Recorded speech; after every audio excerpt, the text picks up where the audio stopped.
እዛው ሆስፒታል ሄዶ ከዚህ በፊት እነገሌ የሚባሉ ዶክተሮች ትሞታለህ ብለው የምሞትበትን ቀን ቆርጠው ነግረውኝ ነበረ። ነገር ግን አለሁኝ የዛሬ 20 ዓመት ነው። ከነሱ መካከል እስቲ ያለ ዶክተር አገናኙኛል። የቦርድ አባላት ሆነው የፈረሙት 6 ዶክተሮች ናቸው። 6ቱም ዶክተሮች በህይወት አልነበሩም። እሱ ግን በህይወት አለ። ሰው ሲጨርስ እግዚአብሔር ይጀምራል። ክርስቲያኖች በምንም ነገር ተስፋ መቁረጥ አያስፈልግም። ከላይ ሲበጠስ ነው መጥፎ። እግዚአብሔር ሲጨርስ ነው የሚያበቃው። እግዚአብሔር ካልጨረሰ የሰው መጨረሻ አይደለም። መጨረሻው የእግዚአብሔር መጨረሻ ነው። በህይወታችሁ ውስጥ ማንም ሰው በሩን ቢዘጋባችሁ አይግረማችሁ። እግዚአብሔር ሲዘጋ ነው መጥፎ። ኡራኤል ይታዘዛል፣ ይመጣል። ኡራኤል ማለት የብርሃን መልአክ ማለት ነው። በብርሃን ላይ የተሾመ የጨለመውን የሚያበራ የደበዘዘውን የሚያጎላ ኡራኤል። ኡራኤልም ይለዋል፣ ኡራኤልም ይባላል።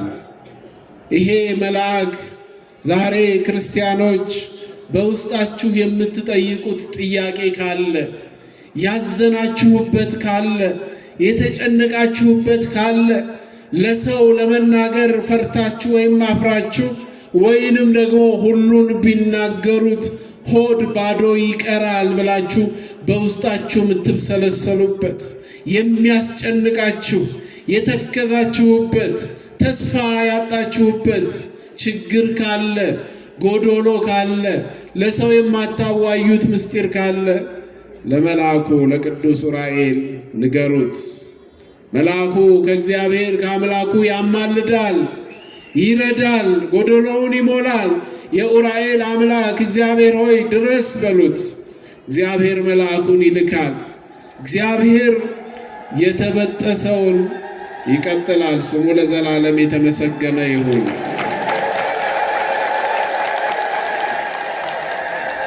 የእግዚአብሔር መላእክት የጎደለውን ነገር ይሞላሉ።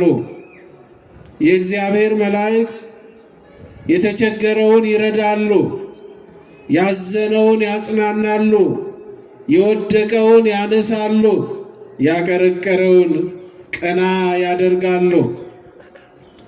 የእግዚአብሔር መላእክት በሙሴ አማካኝነት የኤርትራን ባህር ከፍለዋል። መላእክት በኢያሱ አማካኝነት በገባዖን ሰማይ ፀሐይን እንዲቆም አድርገዋል። በምስጋና በዝማሬ የኢያሪኮ ግንብ ያለምንም መዶሻ መሳሪያ በምስጋና ብቻ እንዲፈርስ አድርገዋል። የእግዚአብሔር መላእክት ከላይ ከሰማያት ተልከው ለአናብስት የተጣለውን ዳንኤልን አናብስት እንዳይበሉት ምግብ እንዳያደርጉት የአናብስትን አፍ ዘግተዋል። መላእክት ይራዳሉ፣ መላእክት ይጠብቃሉ። መላእክት የሰው ልጆች አቃበያን ናቸው። በዚህ በኦሪት ዘፍጥረት ምዕራፍ 36 ላይ የምናገኘው ቃል እጅግ በጣም ያስደንቀኛል። ሁልጊዜ ሳነበው ታሪኩን ሁላችሁም ታውቃላችሁ።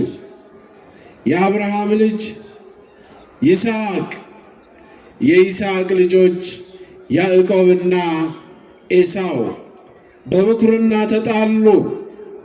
መንትያ ናቸው። አንድ ጊዜ ነው የተወለዱት። ኤሳው ቀድሞ ስለወጣ ያዕቆብ የኤሳውን ተረከዝ ይዞ ተከትሎ ከእናቱ ማህፀን ውስጥ ስለወጣ ብኩርናው ለኤሳው ተሰጠ።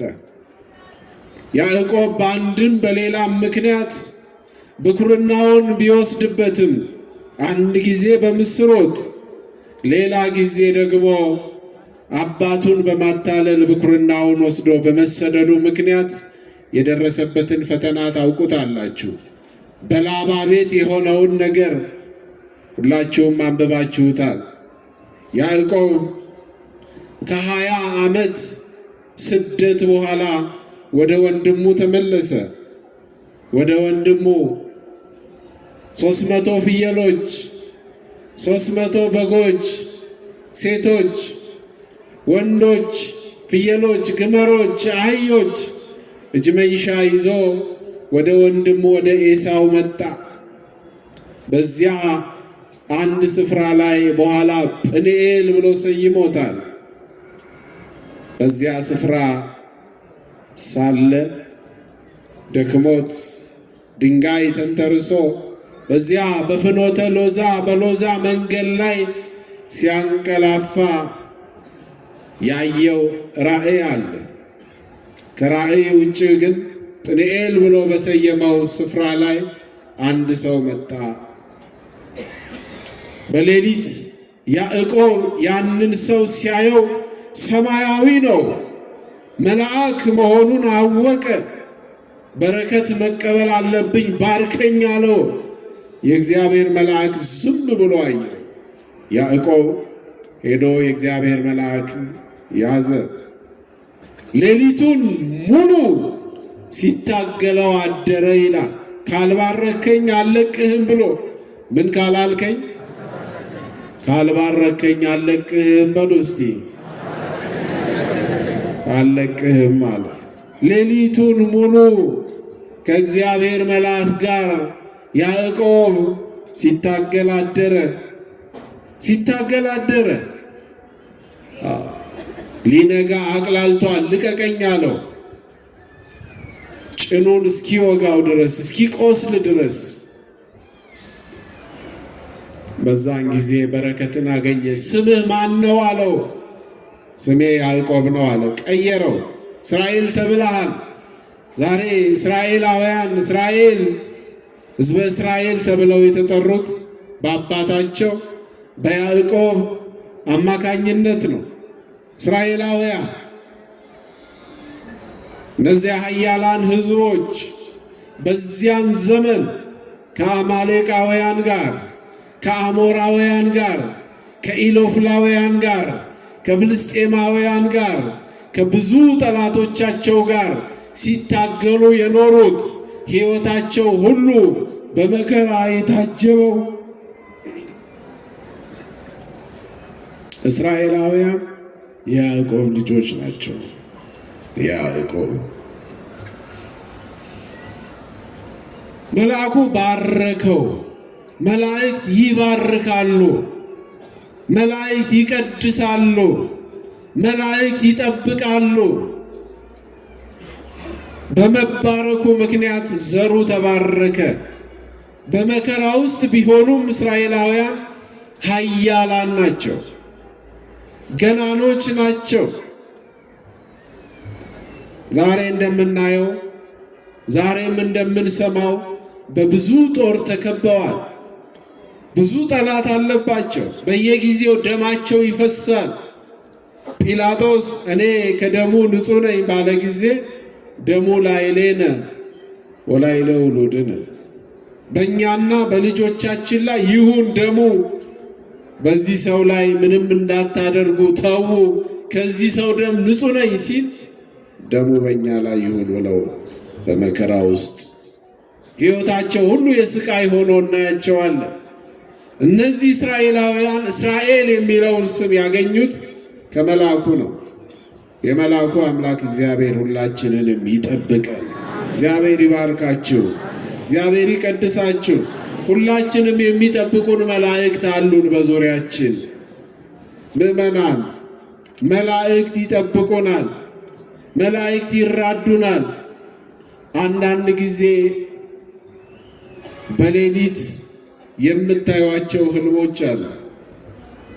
አንዳንዱ ጠዋት ሲመጣ ሌሊቱን ሙሉ ክንፍ አውጥቼ ስበር አደርኩኝ ይላል። ስበር ስከንፍ አንዱ ደግሞ ጥቁር ነገር መጥቶ ወደ ገደል ውስጥ ሲወረውረኝ እንዲሁ ስጮህ መጮህ አጥቼ ስሰቃይ መከራ ሲበዛብኝ አየው። ሌላው በእሳት ስቃጠል አየው። ሌሊቴ ጥሩ አልነበረም፣ ህልሜ ጥሩ አልነበረም ይላል። መላእክት ከኛ ጋር ሲሆኑ ግን እንዲህ አይነት ህልም አይመጣም። እግዚአብሔር ከኛ ጋር ሲሆን ቅዠት የለም፣ የሌሊት ፈተና የለም። እመኒ ሆርኩ ውስተ ጽልመት ወጸላሎተ ሞት ኢይፈርሆ ለእኩይ እስመ አንተ ምስሌየ። በሞት ጥላ መካከል እንኳን ብሆን አንተ ከኔ ጋር ነህና ክፉውን አልፈራም ነው ያለው። እግዚአብሔር ከኛ ጋር ከሆነ ከምናውቀው ብቻ ሳይሆን ከማናውቀው ፈተና እግዚአብሔር ይጠብቀናል። ካየነው ብቻ ሳይሆን ካላየነው። የሞት ጥላ እኮ የመጨረሻ ነው። የሞት ጥላ፣ የሞት አፋፍ ላይ መድረስ። አንድ ሰው ታሪካቸውን ሲያጫውቱኝ ጦር ሜዳ ወታደር ነበርኩኝ። እየተዋጋው ያለው በ7 ጥይት ተመታሁኝ። ከተረፍኩኝ እድሜ ዘመኔን በሙሉ እግዚአብሔር ሆይ ሳገለግልህ እኖራለሁ ብዬ ተሳልኩኝ። በጣም ብዙ ደም ስለፈሰሰኝ ራሴን እየሳትኩ መጣሁ። በመካከል ግን እየጸለይኩ እያለ ትልልቅ አሞራዎች፣ ሰው የሚያካክሉ አሞራዎች መጥተው ከእግሬ ጀመሩኝ። ነፍሴ እያለ ከእግሬ መቦጨቅ ጀመሩ። እግዚአብሔር ሆይ ወዴት ነህ? ወይ ቶሎ ነፍሴን ውሰዳት።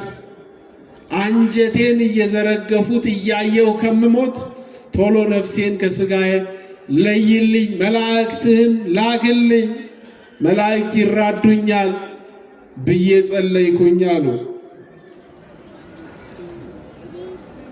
ኬት እንደሆነ የማላውቀው ነጭ የለበሰ ሰው በመካከል መጣና አሞራዎቹን አባረረልኝ። ከዛ በኋላ ራሴን ሳትኩኝ አሉ።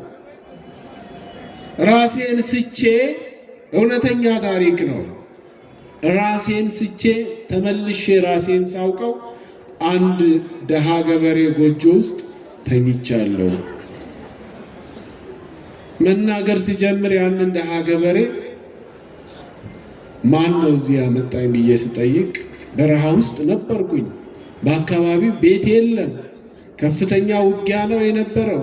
በ7 ጥይት መተውኝ ገለነሃል ብለው ጥለውኝ ሄደዋል።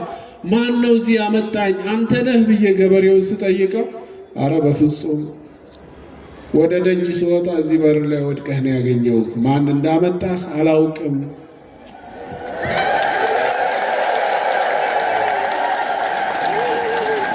ማን እንደረዳን ሳናውቅ የተረዳንባቸው፣ ማን እንደጠገነን ሳናውቅ የተጠገንባቸው ብዙ ችግሮች አሉ። ሳናስበው የወጣናቸው ብዙ ከፍታዎች፣ ሳናስባቸው የተሻገርናቸው ብዙ ገደሎች አሉ።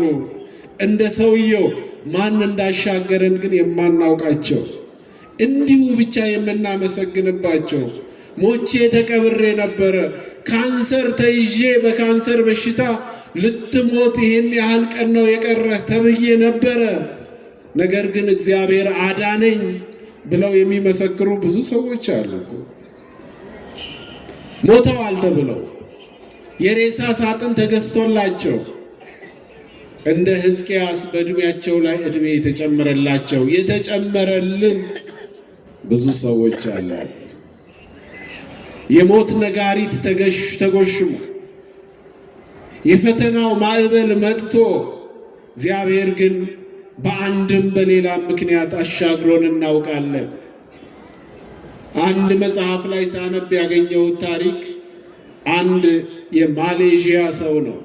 በጣም ለብዙ ዓመታት አሜሪካን ሀገር ኖሯል። በጣም ብዙ ገንዘብ ሰብስቦ በሀብት ማማ ላይ የተቀመጠ ሰው ነው። አመመውና ሆስፒታል ሄደ። ሐኪሞች ተሰብስበው አዩት። በጣም አዘኑ። አንተ ሰው ቤተሰብ አለህ አሉት። አዎ። የት ነው ቤተሰቦች ያሉት? ወደ ማሌዥያ የሚባል ሀገር ነው። እንግዳው ልትሞት የቀረህ 5 ወራት ብቻ ነው። ያለህን ገንዘብ ይዘህ ወደ አገርህ ግባና ከዘመዶች ጋር ተዝናና፣ ሀብትህን ጥግ ጥግ አስይዛሉት። ደግሞ ሌላ ቦታም ሲመረመር ይሄንኑ ነገሩት። ጥቂት ወራት ነው የቀረ፣ ትሞታለህ፣ 4ኛ ደረጃ ካንሰር ይዞሃል ተባለ። ሰውየው አዘነ፣ ያለውን ሸጠ፣ ገንዘቡን ሰብስቦ ወደ ሀገሩ ገባ። ለወንድሞቹ ለዘመዶቹ ገንዘቡን በትኖ እስክሞት ድረስ ይበቃኛል ብሎ የያዛትን ገንዘብ እየቆጠበ እየበላ ኖረ። 5 ወር ሞላው፣ አልሞተም። 5 ወር አልፎ 6 ወር፣ ዓመት ሆነው፣ አልሞተም። 5 ዓመት ሆነው፣ 10 ዓመት ሆነው፣ ሳይሞት 20 ዓመታትን አስቆጠረ። የሚገርም እኮ ነው።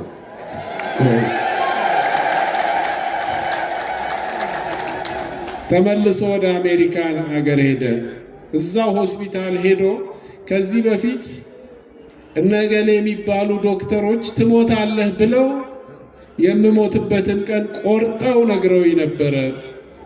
ነገር ግን አለሁኝ፣ የዛሬ 20 ዓመት ነው። ከነሱ መካከል እስቲ ያለ ዶክተር አገናኙኛል። የቦርድ አባላት ሆነው የፈረሙት 6 ዶክተሮች ናቸው። 6ቱም ዶክተሮች በሕይወት አልነበሩም። እሱ ግን በሕይወት አለ። ሰው ሲጨርስ እግዚአብሔር ይጀምራል። ክርስቲያኖች በምንም ነገር ተስፋ መቁረጥ አያስፈልግም። ከላይ ሲበጠስ ነው መጥፎ። እግዚአብሔር ሲጨርስ ነው የሚያበቃው። እግዚአብሔር ካልጨረሰ የሰው መጨረሻ መጨረሻ አይደለም። መጨረሻው የእግዚአብሔር መጨረሻ ነው። በሕይወታችሁ ውስጥ ማንም ሰው በሩን ቢዘጋባችሁ አይግረማችሁ። እግዚአብሔር ሲዘጋ ነው መጥፎ። ያዕቆብ ተመልሶ ወደ አባቱ ርስት እንደማይገባ አስቦ ነበረ። እግዚአብሔር ሲፈቅድለት ግን ከወንድሙ ጋር ታርቆ ተመልሶ ገባ። እዝራ በምንም አይነት ምስጢር የማይገለጥለት፣ በእውቀት በጥበብ ሊገለጥ የማይችል ሰው ነበረ። መልአኩ መጣና የሕይወትን ጥበብ ሲግታው ግን ሁሉ ነገር ተገለጠለት። እግዚአብሔር እንዲህ ነው። የላይኛውን ነው ማየት የሚያስፈልገው፣ ከላይ ያለው። ወደ ሰማይ ተመልከቱ ነው የሚለው። ወደ ሰማይ ወደ መሬት የምናይ ከሆነ የምንመካባቸው ምድራውያን ሰዎች ከሆኑ ትምክህቱ ሁሉ ከንቱ ነው የሚሆነው፣ ከንቱ ነው። መላእክቱን ስለ አንተ ያዝልሃል ነው የእግዚአብሔር ቃል። ያዛል። መላእክት ይታዘዛሉ። ኡራኤል ይታዘዛል፣ ይመጣል። ኡራኤል ማለት የብርሃን መልአክ ማለት ነው። በብርሃን ላይ የተሾመ የጨለመውን የሚያበራ የደበዘዘውን የሚያጎላ ኡራኤል። ኡራኤልም ይለዋል፣ ኡራኤልም ይባላል። ይሄ መልአክ ዛሬ ክርስቲያኖች በውስጣችሁ የምትጠይቁት ጥያቄ ካለ፣ ያዘናችሁበት ካለ፣ የተጨነቃችሁበት ካለ፣ ለሰው ለመናገር ፈርታችሁ ወይም አፍራችሁ ወይንም ደግሞ ሁሉን ቢናገሩት ሆድ ባዶ ይቀራል ብላችሁ በውስጣችሁ የምትብሰለሰሉበት፣ የሚያስጨንቃችሁ፣ የተከዛችሁበት፣ ተስፋ ያጣችሁበት ችግር ካለ፣ ጎዶሎ ካለ፣ ለሰው የማታዋዩት ምስጢር ካለ ለመልአኩ ለቅዱስ ኡራኤል ንገሩት። መልአኩ ከእግዚአብሔር ከአምላኩ ያማልዳል፣ ይረዳል፣ ጎዶሎውን ይሞላል። የኡራኤል አምላክ እግዚአብሔር ሆይ ድረስ በሉት። እግዚአብሔር መልአኩን ይልካል። እግዚአብሔር የተበጠሰውን ይቀጥላል። ስሙ ለዘላለም የተመሰገነ ይሁን። ውስጣዊ ጎዶሎ የሌለበት ማን አለ? ያልተጨነቀ ማን አለ? ያላዘነ ማን አለ? ተስፋ ያልቆረጠ ማን አለ? እግዚአብሔር ባይኖር ኖሮ እንደ ሰውማ እግዚአብሔር ከኛ ጋር ባይሆን ኖሮ ነው ያለው እኮ ነቢዩ። ጠላት በእኛ ላይ ምንኛ በሆነ። እግዚአብሔር ከኛ ጋር ስለሆነ እኮ ነው ከአሸናፊዎች የምንበልጠው። ካህናቱ ሌሊት ሲዘምሩ አይቴ ውእቱ አምላኮሙ ከመ ኢይበሉነ አሕዛብ ምህላነ ስመ አምላክነ፣ አምላካችን ሆይ የሚሳለቁብን ሰዎች አምላካቸው ወዴት ነው ብለው እንዳይሳለቁብን እንዳይቀልዱብን እኛ በአንተ ታምነናልና አምላክ ሆይ ጸሎታችንን ስማን ይላሉ። ለሌሎቹ ለጥርሳቸው ንክሻ አሳልፎ ያልሰጠን አምላክ፣ ለክፉ ሰዎች ለክፋታቸው መሳለቂያ ያላደረገን አምላክ እግዚአብሔር ስሙ ለዘላለም የተመሰገነ ይሁን። መላእክትን ይልካል፣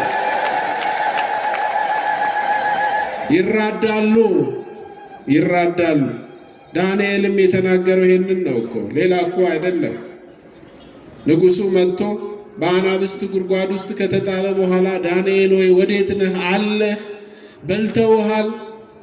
ወይንስ የምታመልከው እግዚአብሔር የምትለው አምላክ ከአናብስቱ አፍ ሊያድንህ ችሏል ብሎ ጧት መጥቶ ሌሊቱን ሲጨነቅ አድሮ የዳንኤልን አወዳደቅ ለማየት ሲመጣ ዳንኤል ተበልቷል ብሎ ንጉሡ እርሙን ሊያወጣ ሲል ከውስጥ ድምፅ ሰማ ከአናብስቱ መካከል፣ ንጉሥ ሆይ 1000 ዓመት ንገስ፣ በአንተም በእግዚአብሔርን ፊት በቅንነት ተመላልሻለሁና መልአኩን ልኮ እግዚአብሔር የአናብስቱን አፍ ዘጋልኛል።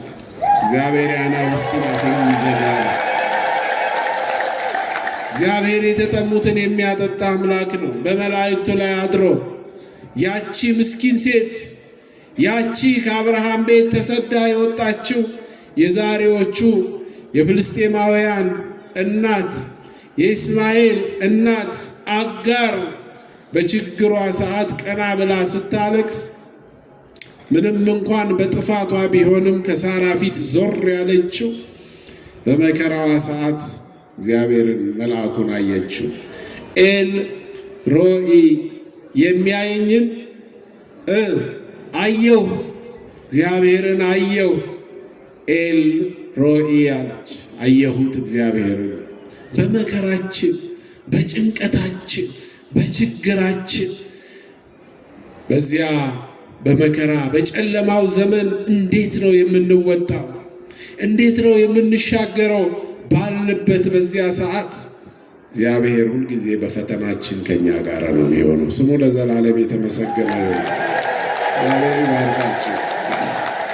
እርግጠኛ ነኝ ከሩቅ ቦታ ነው የተሰበሰባችሁት። ብዙዎቻችሁ ከተለያየ አቅጣጫ ዑራኤልን ብላችሁ መልአኩን ብላችሁ ስለተደረገላችሁ ነገር ልታመሰግኑ እግዚአብሔርን ተስፋ አድርጋችሁ መልአኩ ደጅ ተሰብስባችኋል። ተስፋችሁ አይጎድልም።